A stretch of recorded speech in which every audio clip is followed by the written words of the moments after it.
Buongiorno a tutti, sono Diego Bellone, volontario di Legambiente.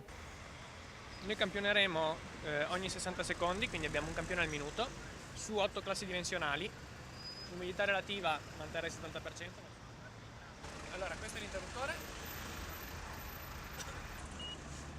Così la macchina è partita. Attraverso questo cavo lo strumento trasferisce i dati al programma di elaborazione. Faccio partire l'acquisizione. Siamo agli inizi di questa campagna di monitoraggio per vedere la qualità dell'aria nella città di Verona. La giornata è abbastanza grigia, ieri ha piovuto, quindi in teoria dovremmo registrare dei valori di PM10 lievemente più bassi rispetto a quanto si poteva supporre. Noi siamo sui 93. Allora, 10 facciamo 8.05.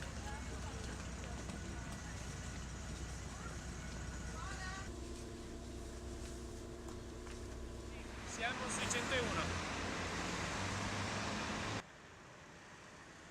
Sono circa le 9, siamo in Borgo Roma, all'incrocio tra via Centro e via Volturno.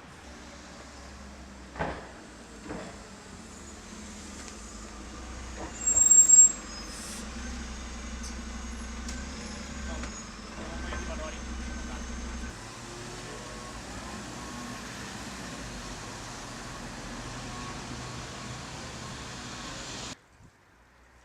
Siamo qui come seconda iniziativa di malaria.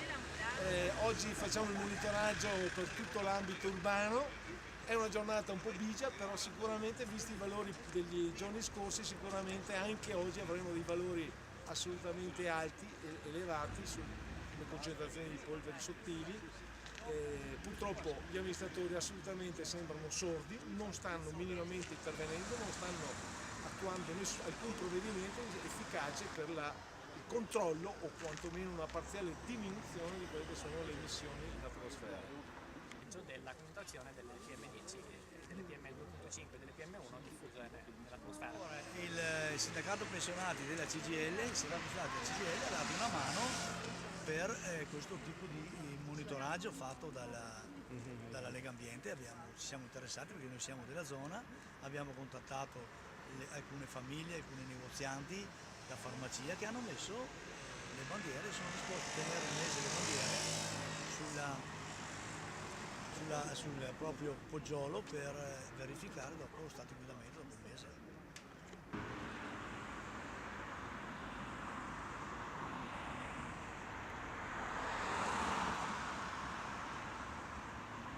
Cominceremo a fare monitoraggio nella zona del centro storico e ci spingeremo fino a Parona e poi rientreremo verso il centro e concluderemo il nostro percorso alla sede di Legambiente in via Bertoni. Every time I know where I am, so every time is referred to a specific place. Abbiamo avuto qualche valore un pochino sottostimato, soprattutto nella zona della circonvallazione di Viale Venezia, perché tirava una lieve brezza e questo può avere portato a spazzare sostanzialmente le polveri che si dovrebbero essere accumulate nell'aria. Quindi forse i valori che abbiamo rilevato sono un pochino sottostimati rispetto alla situazione reale. Nelle zone più riparate, e adesso probabilmente i rilevamenti che faremo in centro ce lo confermeranno, dovremo avere valori decisamente più elevati, come tra l'altro abbiamo riscontrato questa mattina nelle zone di Borgo Roma e di Porta Nuova.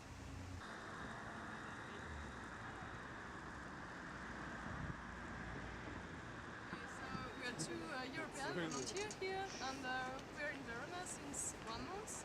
And that's true that sometimes biking around the city we can smell air pollution, and it's not really fine and well to bike in the city. Il programma è in grado di restituire anche i dati in forma grafica. Per esempio, in questo grafico qua abbiamo rappresentato l'andamento delle PM10 in rosso, le 2,5 in blu e le PM1 in verde. Lo strumento riesce a darmi anche l'andamento grafico delle particelle inalabili, toraciche e alveolari. Le inalabili corrispondono più o meno alle PM10 e sono le particelle che vengono inalate ma vengono filtrate nella zona nasale. Le toraciche sono quelle che arrivano fino alla trachea e vengono quindi filtrate dalla trachea e non entrano nei polmoni. Infine le alveolari, che corrispondono grosso modo alle PM1, sono in grado di penetrare fino agli alveoli polmonari.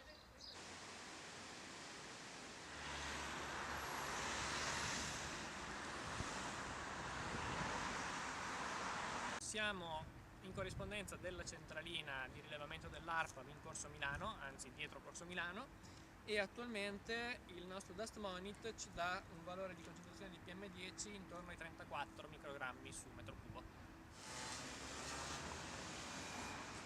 Quindi abbiamo concluso questo monitoraggio in una giornata purtroppo che non ha espresso sicuramente i valori medi del periodo, proprio perché le condizioni atmosferiche hanno favorito l'abbattimento delle polveri, giornata ventosa e umida, per cui in qualche modo sicuramente ha parzialmente risolto temporaneamente il problema delle polveri. Visto e considerato quelli che sono stati i valori dal primo dell'anno ad oggi, con 47 già sforamenti ad oggi, e soprattutto con dei picchi medi giornalieri elevatissimi, una giornata a 143 microgrammi e sabato ultimo scorso 140 microgrammi, credo che siano valori che assolutamente vanno considerati in quanto tali, per cui va data testimonianza che tutto sommato gli unici interventi che in qualche modo modificano questa situazione sono eventi atmosferici, cosa che invece noi vogliamo spingere perché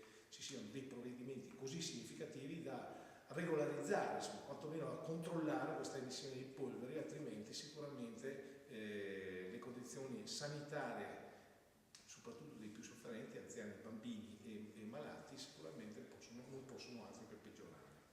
Vogliamo comunque segnalare che abbiamo registrato degli sforamenti, nonostante tutto degli sforamenti del tetto dei 50 microgrammi su metro cubo.